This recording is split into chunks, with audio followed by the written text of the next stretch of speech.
vocês. Então vamos lá, gente. Primeiro ponto dessa nossa conversa, eu queria começar com vocês hoje, comentar um negócio que eu vi nessa semana, que aconteceu na semana passada e que me divertiu bastante.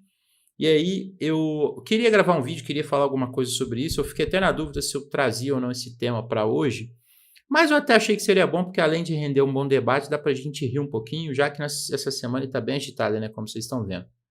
Saiu uma notícia sobre a Júlia Zanata, que eu vou botar aqui na tela para vocês, que ela apresentou um projeto de lei para acabar com o imposto de renda no Brasil. Ó, notícia da CNN, deputada do PL apresenta projeto para acabar com a cobrança do IR. E aí, como vocês sabem, né, a direita adora lançar esses projetos completamente absurdos, que nunca vão ser pautados, que nunca vão ser aproveitados, que nunca vão ser aprovados, né? E que não fazem o menor sentido só para gerar agitação política. A intenção não é nem a proposta avançar de verdade, mas é puxar esse debate para criar esse tipo de polêmica, para ficar levantando certas discussões ideológicas, para forçar o assunto aí dessa questão de redução de imposto para ficar ganhando repercussão. O ponto é que, nesse caso, o projeto ele é tão ruim, mas ele é tão ruim que eu fui ler e eu fiquei impressionado com o que eu vi ali, com o nível do que eu vi. É um projeto que ele tem 5 páginas, é um projeto que não fala nada com nada, é um show de horrores que não para em pé em nenhum aspecto, e aí ele mostra bem o estágio em que está o debate público no Brasil e o que essa turma aí dos bolsonarismo é capaz de oferecer, né? Porque, no geral, o debate público ele já anda muito fraco no Brasil, e aqui eu não estou isentando ninguém dessa crítica, eu acho que o petismo também tem sido uma máquina de despolitização, mas tem coisas que o bolsonarismo faz que são realmente assustadoras. E é a partir desse projeto bizarro que eu queria trazer essa conversa com vocês, né? O primeiro ponto mais óbvio desse projeto é que ele não está nascendo de uma discussão sobre a realidade brasileira, mas é uma tentativa de copiar o trumpismo. O Trump já declarou várias vezes que é favorável ao fim do imposto de renda, que chegou a dizer ali que isso seria possível se os Estados Unidos apostassem forte ali em tarifas, usando a arrecadação sobre as importações para compensar isso, que é um absurdo. Eu cheguei até a ler um texto de um assessor dele na época lá das tarifas para poder me preparar, para poder entender melhor essa questão das tarifas. E ele falava lá no texto que o objetivo também podia ser de abrir espaço para acabar com o imposto de renda. E só que o que acontece aqui, né? É mais do que um desejo, isso é um tensionamento ideológico, é uma forma de empurrar a janela de Overton para essa linha mais à direita, mobilizando as pessoas que se influenciam por esse discurso libertário, esse discurso anarcocapitalista. E aí é um checklist ali da direita trumpista que eles importam para cá, porque, no fundo, a pátria deles é os Estados Unidos, o presidente deles é o Donald Trump, e não é à toa que a gente viu no último 7 de setembro, na Avenida Paulista, aquele bandeirão dos Estados Unidos desfilando como se fosse a bandeira nacional, mas é a bandeira nacional deles, né, no caso. E aí eles reproduzem esse roteiro, mas quando a gente analisa minimamente as ideias, os projetos, a gente vê que são coisas que não fazem nenhum sentido. Nesse caso específico, é uma ideia sem base econômica, sem lógica, que não para em pé. E o mais assustador é ver como ainda existe gente que compra esse papo, que dá uma aparência de seriedade, porque na prática é uma porcaria embrulhada em discurso ideológico.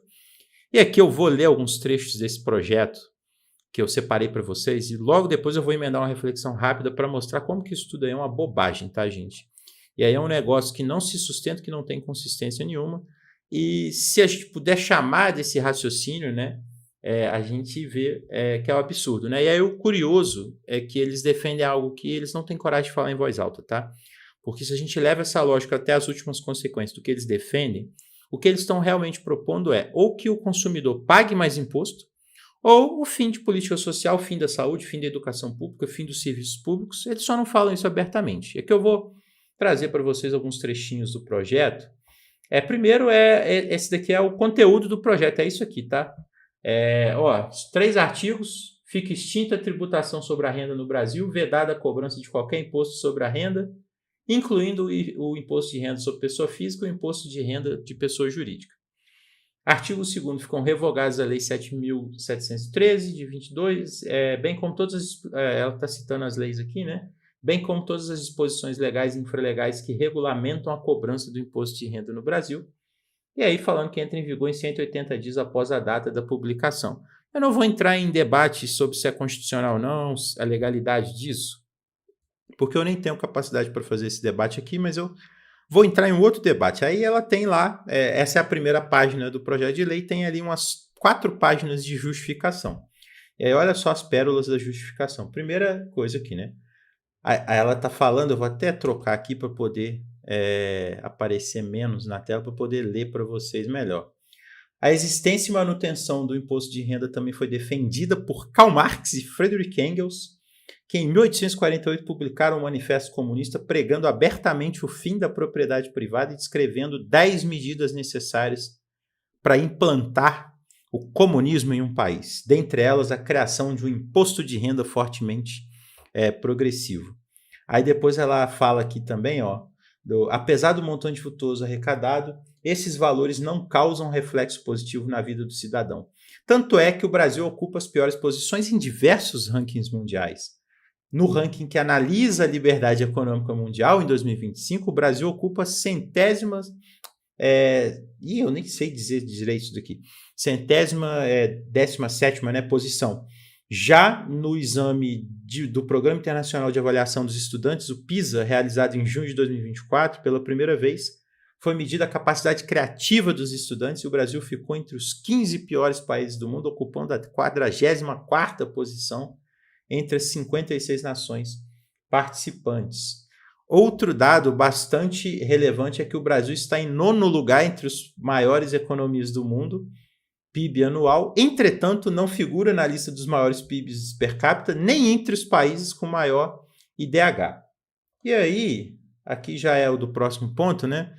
Vamos ponto a ponto aqui, que eu queria conversar com vocês sobre esses pontos agora inicialmente, porque eu acho isso bastante divertido, que eu queria mostrar para vocês. Primeiro, a citação do Marx e Engels é uma imbecilidade sem tamanho. Por quê? No Manifesto Comunista, quando se fala em implantar o comunismo, está se falando em um governo revolucionário. E aqui eu nem estou aqui para defender Marx e Engels, eu não sou marxista, eu não sou comunista, mas aquilo ali é uma falácia grosseira, uma desonestidade grosseira, e pelo que me consta, não houve revolução comunista no Brasil. Então, não faz sentido invocar esse raciocínio, dado que ali está falando de uma transição para o comunismo, né? Vocês lembram de algum partido comunista tomando poder, ocupando o Supremo, destituindo os ministros, refazendo a regra do país, escrevendo outra Constituição? Eu não vi, tá? Então, usar isso como argumento é um absurdo, uma boçalidade sem tamanho. E ela ainda diz, né, que um pouco antes ali, que eu não coloquei aí, que o imposto de renda foi um instrumento temporário criado lá na Inglaterra e usando esse argumento para falar que ele tinha que ser extinto. Assim, é difícil até comentar, porque não faz sentido. Assim, o que tem a ver uma coisa com a outra? Assim, é bizarro, né? E ideologicamente essa galera é formada em certos círculos que a gente conhece muito bem e que adora invocar esse tipo de autoridade de maneira gritante. E o que sai é isso, né? Segundo ponto, essa questão de invocar o índice de liberdade econômica. Isso eu acho maravilhoso, eu adoro essa discussão, adoro mesmo essa discussão, tá, gente? E aí, eu já tenho um vídeo aqui no canal, inclusive, chamando o mito da liberdade econômica, que eu mostro para vocês como que esse índice é uma propaganda pura, é um instrumento pseudocientífico. E por que é pseudocientífico? Porque ele é desenhado para vender a ideia de que o desenvolvimento, a liberdade econômica, eles andam juntos no sentido de que países ali como o Brasil deveriam aplicar essas políticas desse receituário aí da liberdade econômica para crescer. Só que a forma como o índice é construído, ela já distorce tudo, porque ele privilegia países desenvolvidos e aí ele é construído para dar mais pontos para esses países desenvolvidos que pontuam melhor ali em critérios como liberdade política, como efetividade da justiça, respeito às leis, abertura comercial, porque são pontos em que naturalmente os países ricos eles já se saem bem.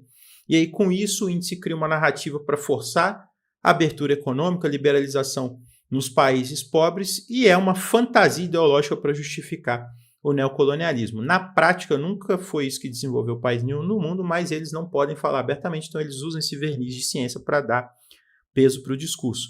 E aí, antes de entrar no ponto, eu queria só reforçar uma coisa aqui para vocês. Eu faço um desafio, tá, gente? Peguem os países que mais crescem no mundo hoje, pesquisem onde eles aparecem no índice de liberdade econômica. Eles estão lá embaixo. E aqui vale destacar China e Índia, que são países que estão crescendo muito, eles estão abaixo do Brasil nesse ranking, tá? São países que crescem muito mais do que a gente. A Índia, inclusive, hoje está crescendo mais do que a China. E aí, se você fizer essa correlação entre índice de liberdade econômica e crescimento econômico, eu já fiz isso naquele vídeo com os países do BRICS, você vai ver que a relação é negativa, ou seja, quanto menos liberdade econômica, segundo esse índice, mais o país cresce. E isso mostra de forma clara ali o quanto que esse índice é fajuto, é uma construção ideológica que não resiste a uma análise minimamente séria. E ainda assim tem algumas coisas curiosas nesse índice que eu quero mostrar para vocês, que é maravilhoso, eu vou botar na tela aqui. Isso aqui é o ranking, né? Eu estou no site da Heritage Foundation, já estou direto aqui no índice, né? Já é o de 2025. Eu vou filtrar para vocês duas coisas aqui. Eu vou filtrar via... Isso aqui eu estou filtrando por tax burden, né? Carga tributária. E esses aqui são os critérios do índice, né? E aí eu filtrei aqui do melhor para o pior. E aí olha só quem melhor pontua nesse índice em termos de carga tributária. E aqui eu tenho uma série de países, né, de ditaduras lá, de monarquias absolutistas do Oriente Médio que estão em cima de poço de petróleo, de gás natural. Eu tenho aqui Catar, Bahrein, Arábia Saudita, Kuwait. Aí depois eu começo a pegar alguns outros países, né, que pontuam muito bem, que vão muito bem, que são exemplo da senhora Júlia Zanata, né? Vanuatu, paisaço super desenvolvido. Timor-Leste, olha só que pontuação maravilhosa. Bahamas, se eu não me engano, é um paraíso fiscal, inclusive, né? Paraguai é super desenvolvido, né, gente? Paraguai é um país assim, extremamente desenvolvido. Brunei Darussalam, Macedônia do Norte, olha só que maravilha, ó. Turcomenistão, é só país maneiro lá. Aí vai Bulgária, que é um país super rico lá da Europa, né? A Romênia também é outro país super rico. E aí você vai vendo os países que pontuam mais alto aqui em imposto, aí você vai vendo, você vai, pô, mas como assim? Você está me falando que menos imposto é mais prosperidade, mas eu pego aqui, tirando esses países que estão em cima de imposto de petróleo e de gás natural, os países que mais pontuam no índice de imposto aqui são países que simplesmente são pobres, são países subdesenvolvidos.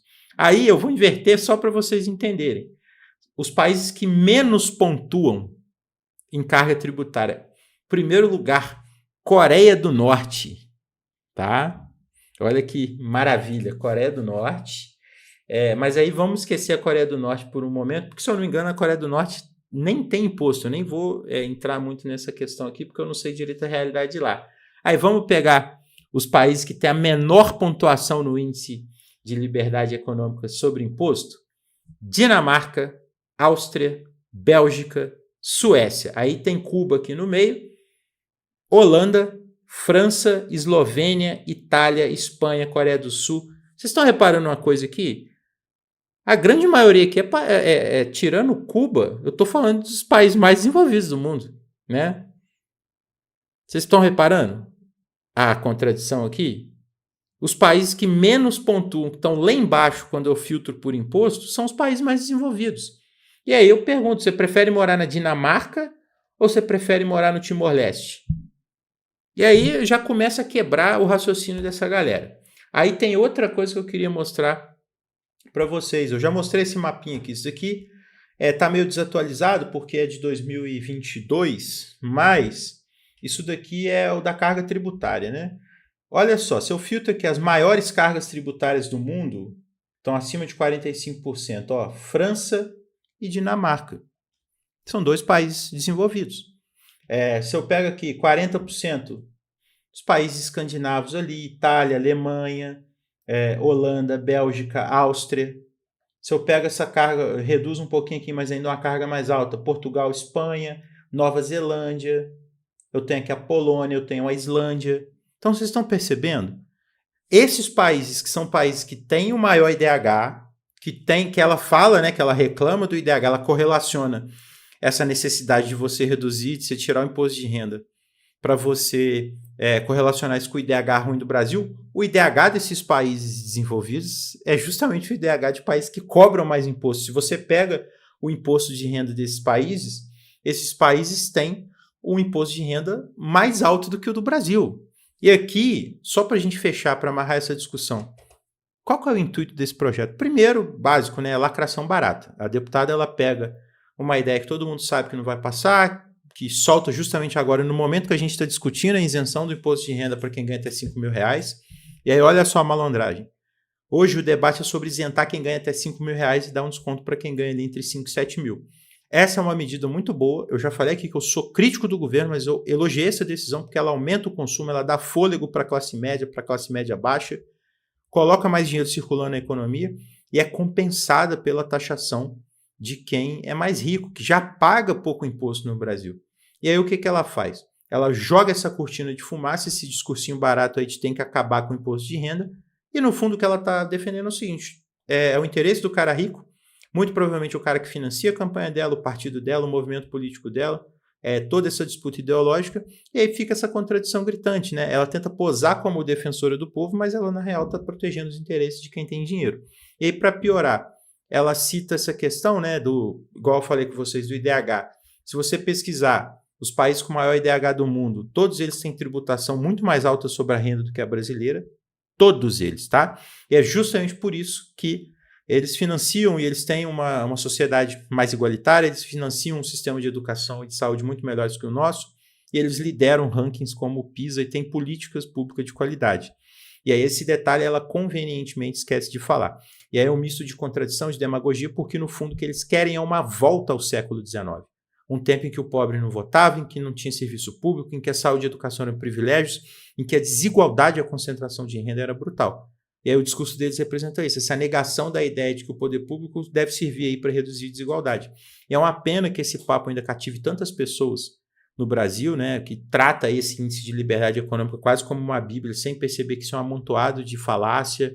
E o mais importante, e o mais preocupante, na verdade, né, é ver que até parte da esquerda capitula em frente a esse discurso, né, flerta com propostas ali desse negócio de recuo, de retirada do Estado para tentar hipertrofiar o mercado, e aí o resultado é o que a gente está vendo, é um debate raso, despolitizado e muito perigoso, e que dá guarida para esse tipo de proposta absurda que tem muita gente que ainda leva a sério, infelizmente.